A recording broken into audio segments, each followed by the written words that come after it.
नमस्कार दोस्तों। स्वागत है आपका अपने चैनल सुनहरी कहानियाँ में। आज की कहानी है कुंवारी, जिसकी लेखिका इस्मत चुंगताई जी हैं। आइए कहानी पर प्रकाश डालते हैं। उसकी सांस फूली हुई थी। लिफ्ट खराब होने की वजह से वो बहुत सी सीढ़ियां एक ही सांस में चढ़ाई थी। आते ही वो बेसुध पलंग पर गिर पड़ी और हाथ के इशारे से मुझे खामोश रहने को कहा। मैं खुद खामोश रहने के मूड में थी, मगर उसकी हालत बद देखकर मुझे परेशान होना पड़ा। उसका रंग बेहद मैला और जर्द हो रहा था। खुली खुली बेनूर आंखों के गिर्द स्याह हल्के और भी गहरे हो गए थे।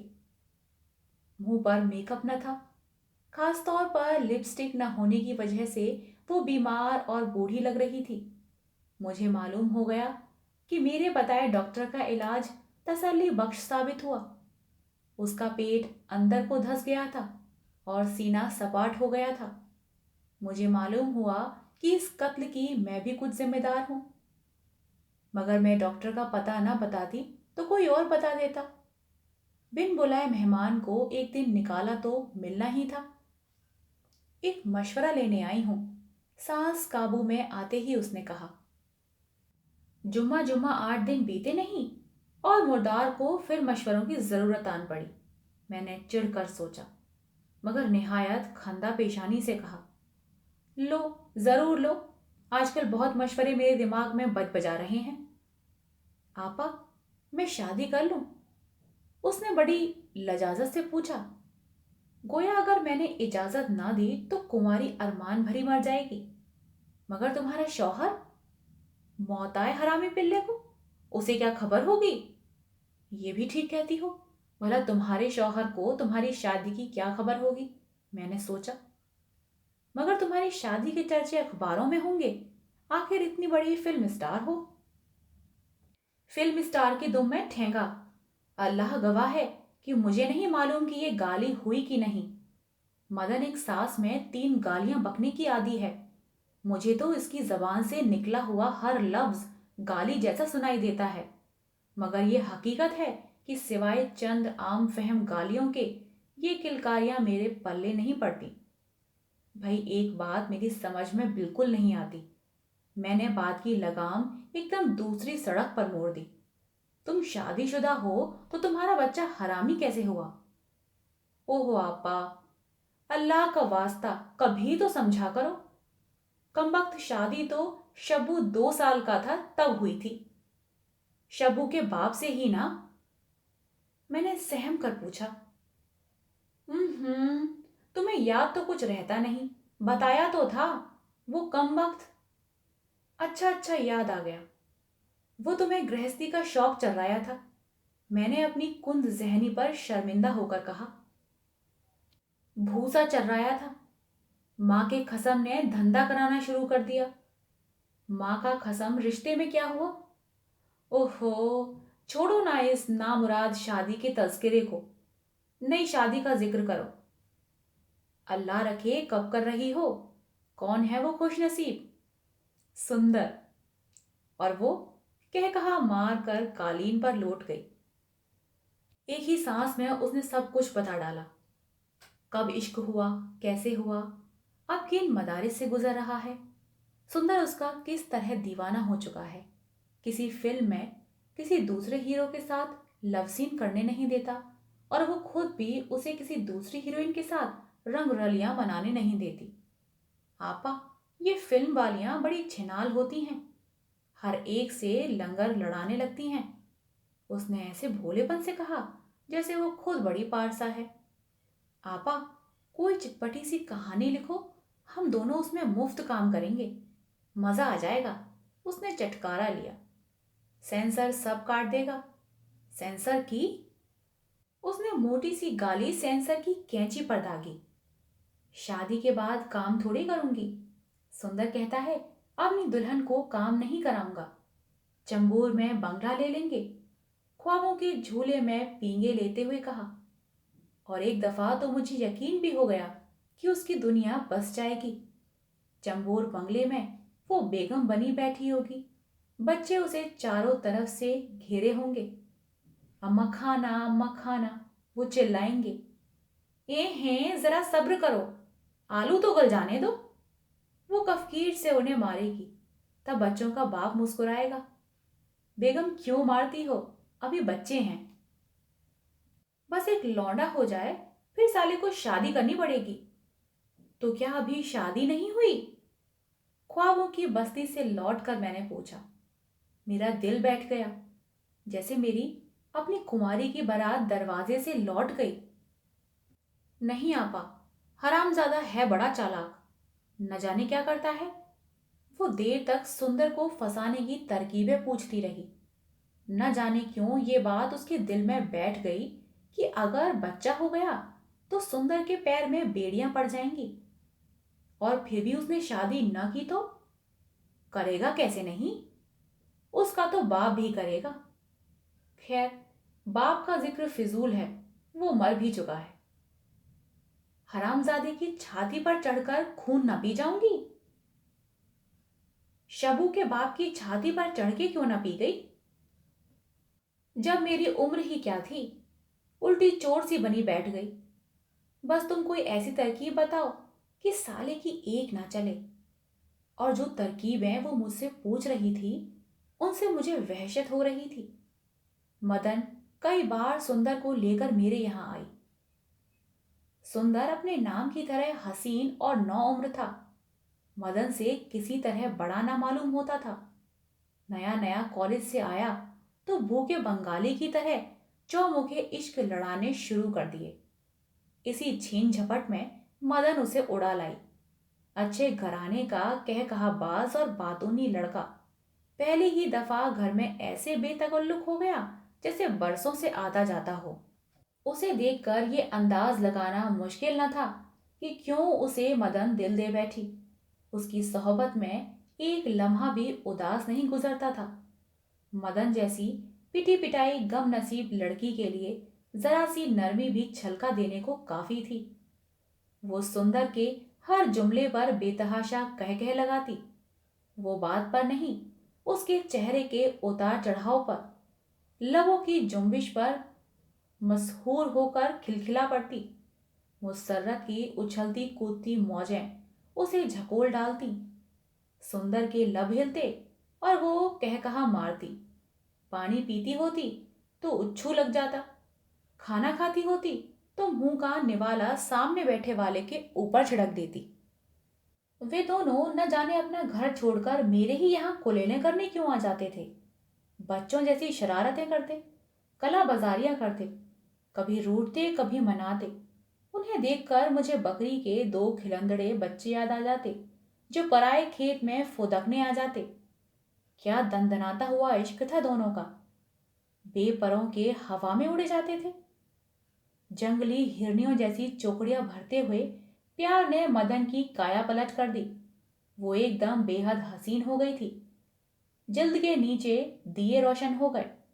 सोई हुई आंखें जाग उठी। हजारों जादू सरगोशनियां करने लगे। सपाट सीना खिल उठा। कूल्हे लहराने लगे।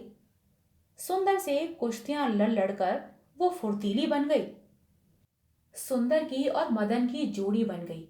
जिन फिल्मों में वो सुंदर के साथ न थी, उन्हें डफराना शुरू कर दिया।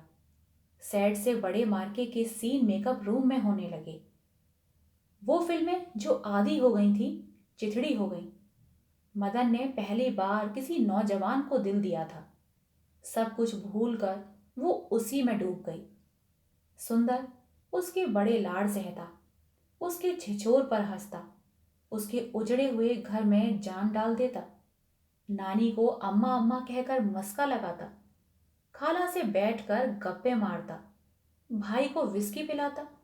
बच्चों के साथ धमाल चौकड़ी मचाता। उसे मदन के जिस्म से मतलब था। उसकी आमदनी इसी तरह मुंह बोले रिश्तेदारों के तन्नूर में झोंकी जाती थी। शब्बू को वो बहुत प्यार करता। मदन ने इस बदनसीब बच्चे का हाल उसे सुना दिया था। वो उसे बेटा कहकर गोद में बिठाकर घंटों प्यार की बातें किया करता। आपा, शब्बू नगोड़े को बेटा कहता है। बस तुम ही समझ लो क्या बात है, वो झूम कर कहती, और मेरे कानों में मदन की बारात के ढोल गूंजने लगते।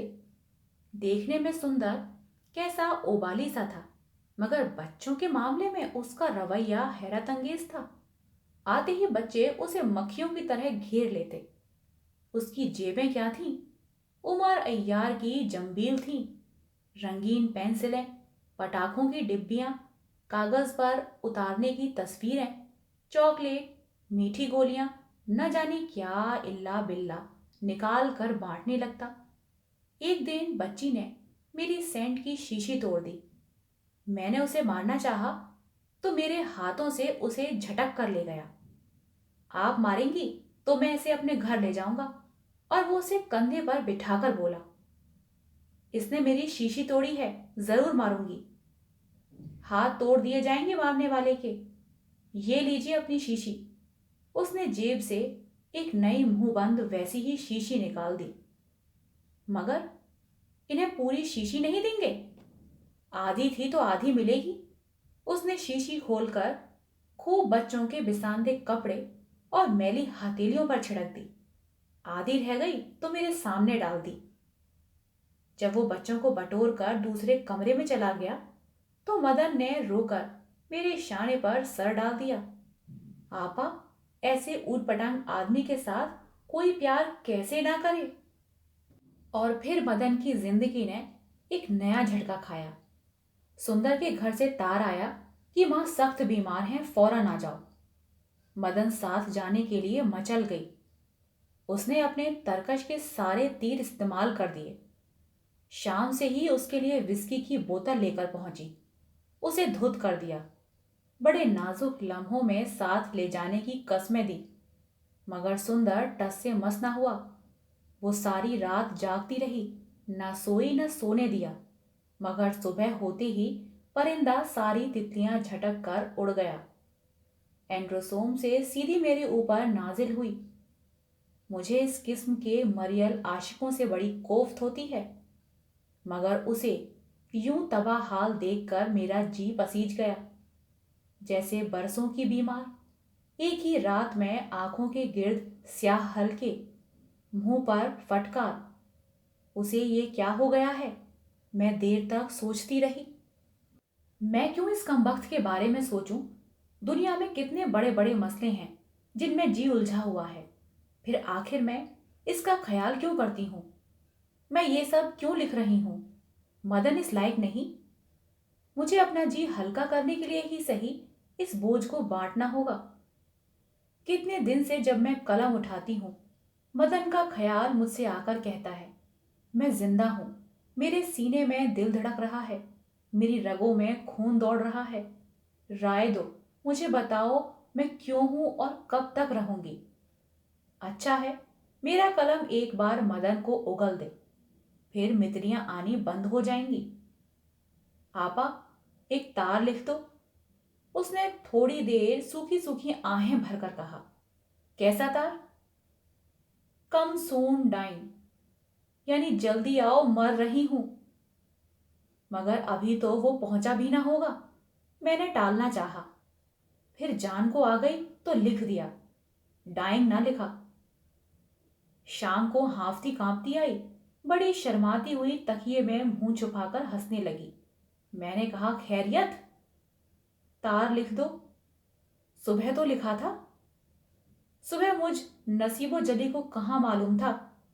फिर वो शर्माई। उबकियां आ रही हैं आपा, लीमू मंगवा दो। ओहो, ये बात है, मुबारक हो। मेरे सर से बोझ सा उतर गया। ये बस फटकी कामयाब रही। डॉक्टर के पास गई? वहीं से तो आ रही हूं। डॉक्टर हरामी पिल्ला क्या जाने, कहता है 2 दिन चढ़ जाने से कुछ नहीं होता। कुछ नहीं होता का बच्चा। आपा, कपड़े वगैरह तो सिलवा दोगी? भाई, हमसे तो नहीं पलेगा, तुम पाल दोगी वो। ठुनकने लगी। मैंने हामी भर ली। तो फिर तार लिखो ना। क्या लिखूं? लिखो, सनबॉर्न कम सून। गधी हो तुम, अभी कहां से सनबॉर्न? अच्छा, तो सनबॉर्न होने वाला है लिख दो। चलो स्टर्न, उसके आने का इंतजार करो। और क्या मालूम शायद लड़की हो। वाह लड़की छिनाल काहे को होगी, मेरी तरह सड़ने को। मेरा जी चाहता है लड़का ही हो। फिर थोड़ी देर सोचकर एकदम बोली, मर जाए अल्लाह करे। कौन? मैंने चौंक कर पूछा। सुंदर की माँ उल्लू की पट्टी। बीमार बीमार कुछ नहीं, ससुरी ने अपने यार को बुलाने के लिए ढोंग रचाया है। उसने निहायत पुरमग्ज किस्म की फूलदार गालियां टिकाई। अहमक हो तुम, कैसे मालूम? अरे मैं खूब जानती हूँ इन मैयत पीटियों को। जब से मदन की जिंदगी में सुंदर आया था, उसने गालियां बकना बंद कर दी थी। सुंदर के प्यार ने रिश्ते जख्मों पर फाए रखकर गलाजत का मुंह बंद कर दिया था। उसकी आंख ओझल होते ही कच्चे जख्मों के मुंह खुल गए, पीप बहने लगे। उसके मुंह से फिर वही गालियां सुनकर मेरा जी बैठ गया।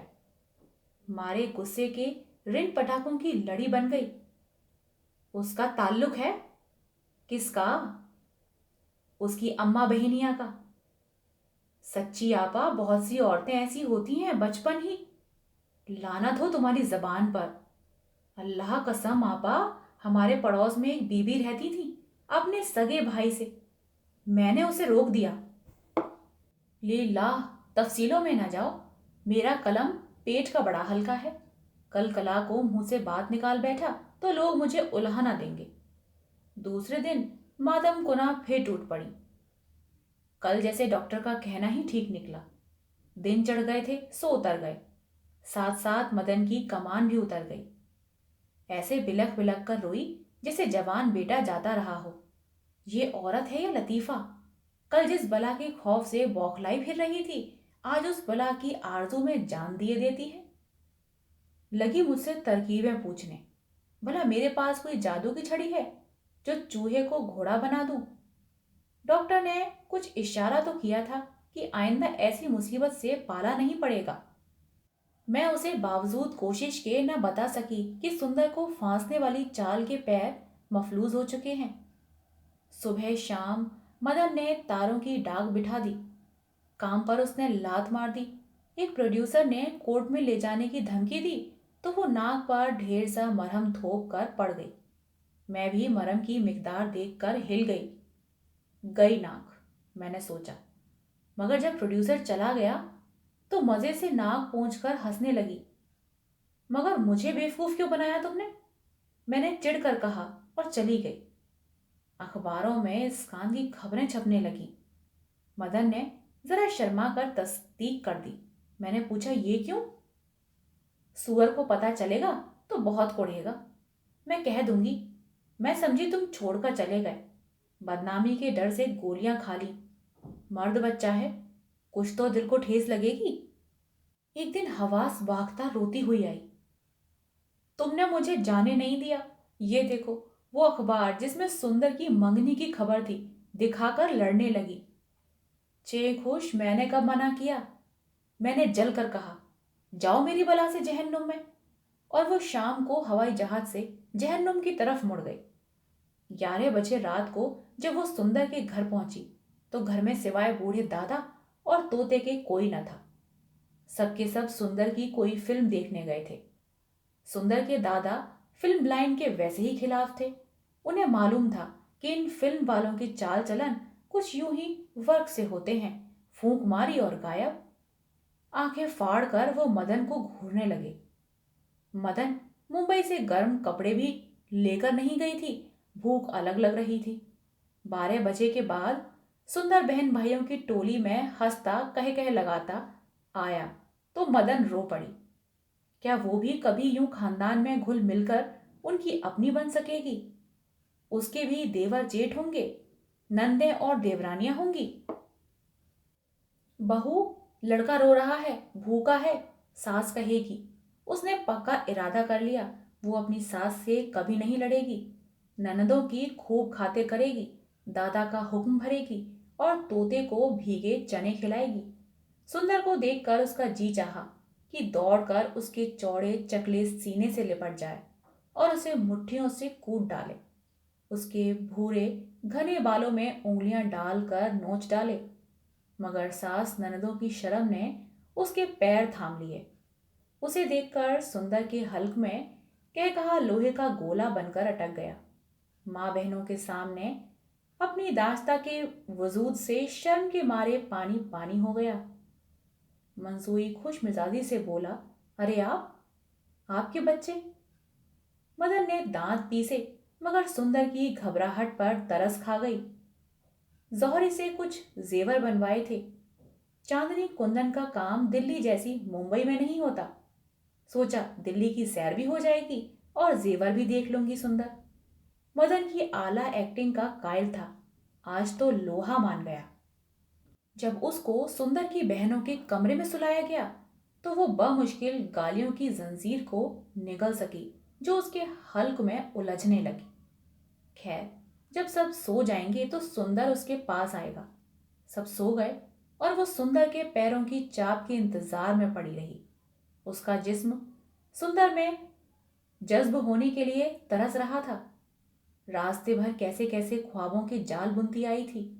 सुंदर सो रहा होगा, वो चुपके से पहलू में रेंग जाएगी। उसे महसूस करके सुंदर झूम उठेगा।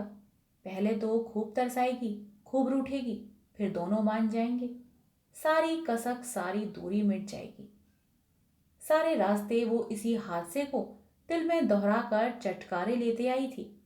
इसीलिए तो वो अपनी झांकसी नाइटी लेती आई थी जो हाथ के लम्स से धोबे की तरह पिघलकर गायब हो जाती थी। मदन सुंदर के पैरों की चाप सुनने के लिए बेकरार हमतन गोश बन गई। दबे पैरों से वो पलंग से उठा होगा।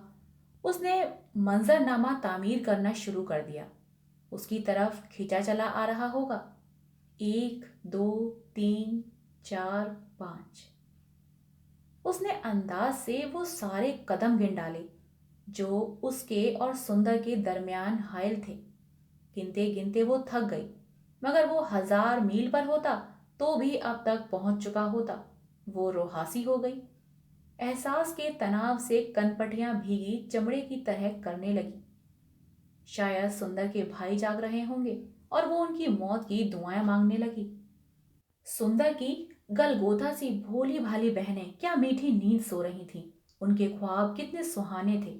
उनके दिलों में किसी बेवफा के प्यार के जख्म नहीं पड़े थे। उसे गुस्सा आने लगा। आकाश कोई उनका जहान भी लूट ले, उनके पेटों में सांप छोड़ दे कि ये भी घोर अंधियारे में किसी के पैरों के निशान टटोलते फिरें। फिर सुंदर को आटे दाल का भाव मालूम होगा। आखिर किस जुर्म की सजा में उसका बचपन इतना वीरान और जवानी जख्म जख्म होकर रह गई थी। उससे ज्यादा न जब्त हो सका और वो सुंदर के कमरे की तरफ चलने लगी जहां वो अपने भाइयों के साथ सो रहा था। वो जैसे ही बाहर निकली, तोता अजनबी सूरत देखकर आंखों के लट्टू घुमाने लगा। कौन? दादा ने हाँक लगाई। वह चोरों की तरह खंबे के पीछे दबक गई। दादा उठे और चबूतरे पर खड़े होकर आध घंटे तक रफाजत करते रहे। मर गया बुढ़ा शायद कि हिलता ही नहीं। वो साए साए फिर चली, एक पीढ़ी से पैर उलझा और धड़ाम से गिरी। घर में जगार हो गई और फिर अपने पलंग पर जाकर दुबक गई। सुबह मौका पाते ही उसने सुंदर से कहा, सीधी तरह मुंबई चलो बेटा, वरना खून खराबे हो जाएंगे। तुमने तार तो दिया होता, किसी होटल में इंतजाम करा देता। क्यों, क्या जागीर में टोटाया जा रहा है? मरे क्यों जाते हो? खाने के पैसे ले लेना। दामों की बात नहीं मेरी जान, मेरे घर वाले बड़े नैरो माइंडेड हैं, फिल्म वालों को पसंद नहीं करते। तुम भी तो फिल्म वाले हो। मेरी बात और है। तुम शाम की गाड़ी से चलो, परसों मेरे बहनोई आ रहे हैं, उनसे मिलकर। तो मैं भी नहीं जाऊंगी। बड़ी झकझक के बाद ये तय हुआ कि मदन मुंबई के लिए रवाना हो जाएगी। एक स्टेशन बाद नई दिल्ली उतरकर किसी होटल में ठहर जाए। सुंदर वहीं आ जाएगा। बड़ी धूमधाम से सारा घर मदन को स्टेशन पहुंचाने गया। वो एकदम फिल्म स्टार बन गई। छोटे भाइयों ने तो हार भी पहनाए। नई दिल्ली उतरकर वो होटल में ठहर गई। दो प्यासे इंसान एक दूसरे में गर्क हो गए। मदन के सारे दुख दूर हो गए। वो इंतजार की घड़ियां, वो फासले, सब सुंदर के प्यार ने बांट दिए।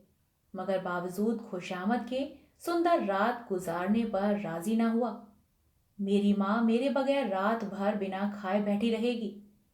तुम्हारी अम्मा की वो मोटी सी गाली चबा गई। सुंदर की जान को आ गई।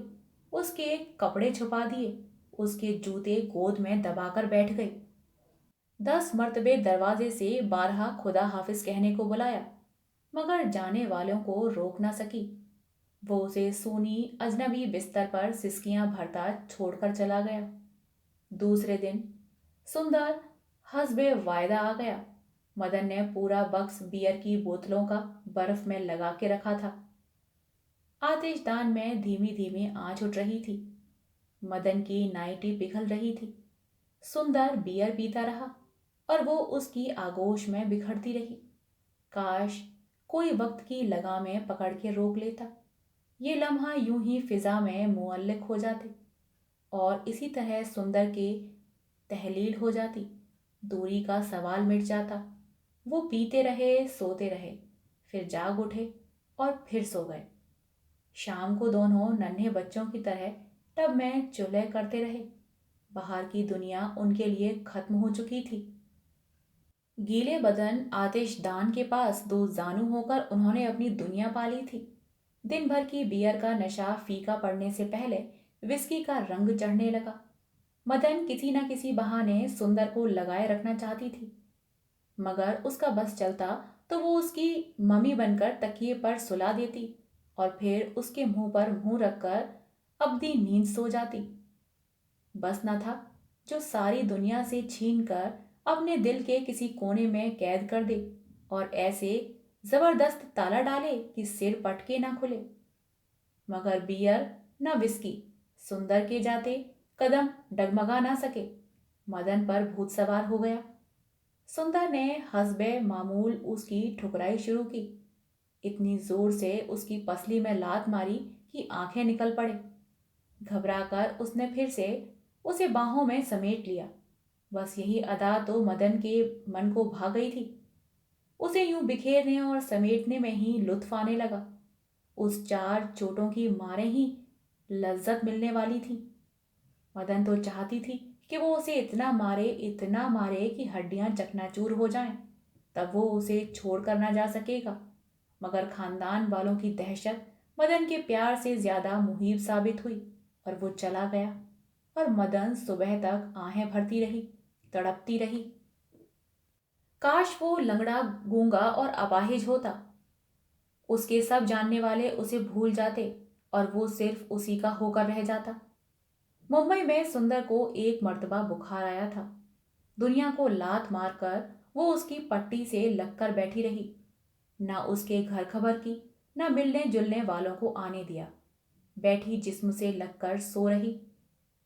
ख्वाब में उसने देखा गर्म गर्म सुनहरी आंच में वो पिघलती रही है और वो सुंदर के जिस्म पर खोल बनकर मढ़ गई है। उसके रिश्तेदार किसी जतन से भी मदन का पलस्तर ना खुरच सकेंगे। डॉक्टर ने उसे डराया कि अगर वो घंटे में 1000 बार उसे टटोलेगी तो वो अच्छा ना हो सकेगा। खुदा खुदा करके रात बीती और दिन हुआ। सुंदर कह गया था कि शायद वो देर से आए। लम्हे पहाड़ हो गए।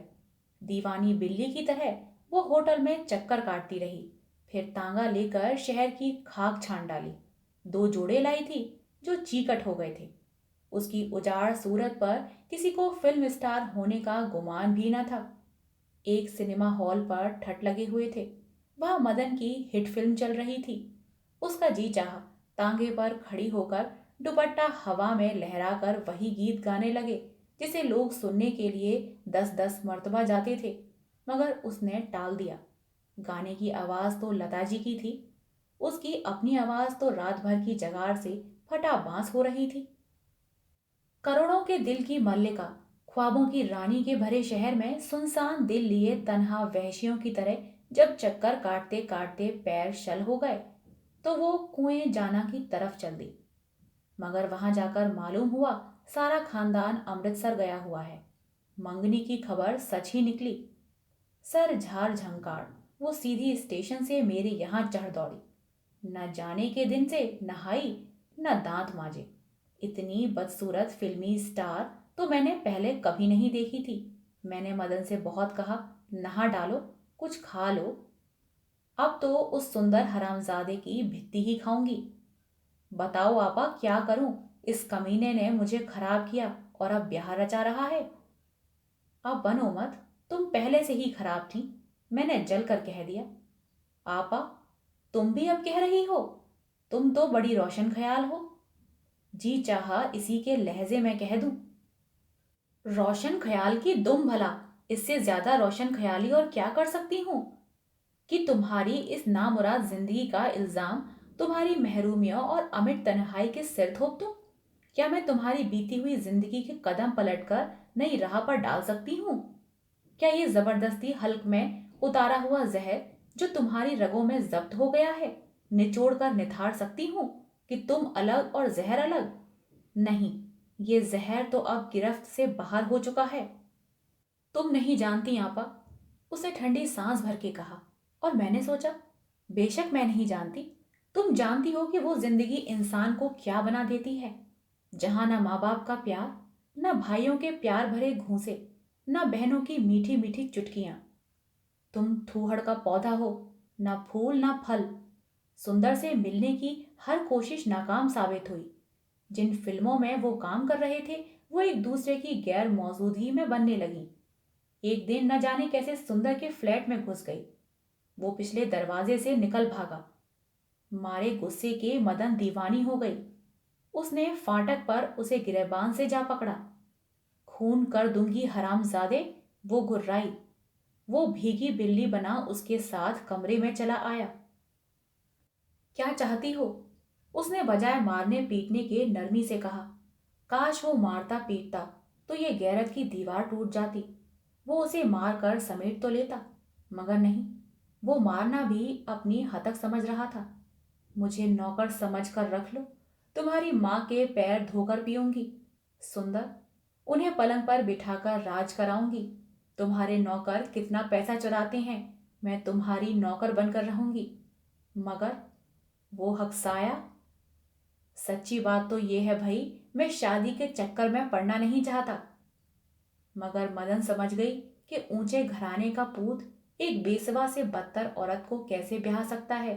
वो खुद 1000 औरतों के साथ रहकर भी कुंवारा है, उस कुंवारी से भी ज्यादा पाक और मुकद्दस जिसका कुंवरपन किसी हादसे का शिकार हो गया। मर्द सदा कंवारा ही रहता है, सोने की कटोरी की तरह, जिसमें कोई भी पानी पी ले तो गंदा नहीं होता। और मदन कच्चा सकोरा थी, जो साए से भी नापाक हो जाता है। मदन का खून खौल सा गया, सारे जख्म ताजा होकर छिल गए। पहले तो उसने निहायत फूलदार किस्म की मुगल्लिजात सुंदर के जन्म जन्म को सुनाई। फिर सारे घर की चीजें तोड़ डाली। तेल की बोतल से आईने के परखच्चे उड़ा दिए।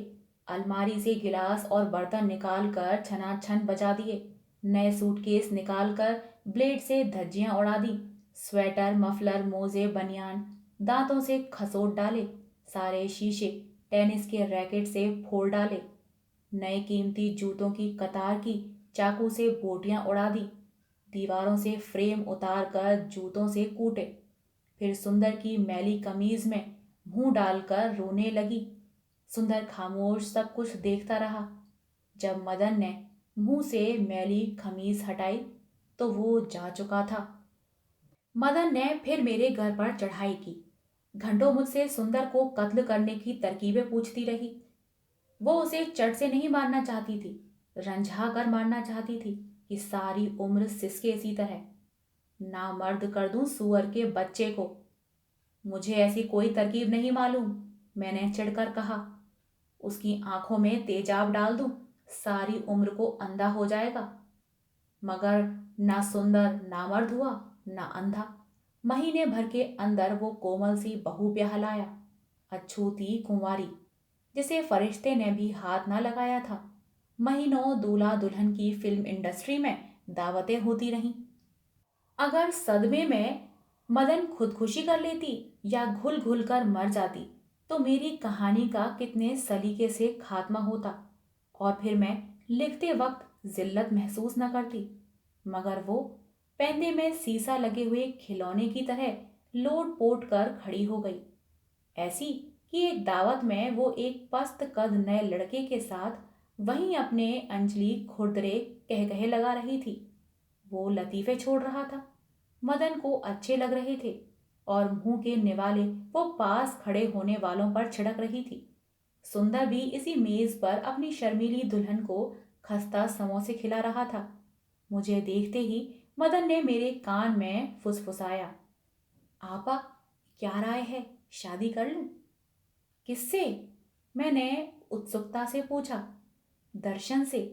मरता है हरामजादा, कहता है जहर खा लूंगा तुम्हारे लिए। वो नई दुल्हन की तरह शर्माई। जरूर कर लो, नेक काम में देरी कैसी? इस बात को कितने साल गुजर गए, मगर उस वक्त तक जबकि मैं ये आखिरी संतरे लिख रही हूँ, मदन कुंवारी है। उसके सेहरे की कलियां मुंहबंद हैं। चंबूर में बंगला लेने का ख्वाब शर्मिंदाए ताबीर नहीं हुआ। वो खूबसूरत सा बंगला जहां मदन बेगम बैठी हैं, बच्चे चारों तरफ से घेरे हुए हैं। अम्मा खाना दो, अम्मा खाना दो, और वो उन्हें कफगीर से मार रही है। बच्चों का बाप मुस्कुरा रहा है।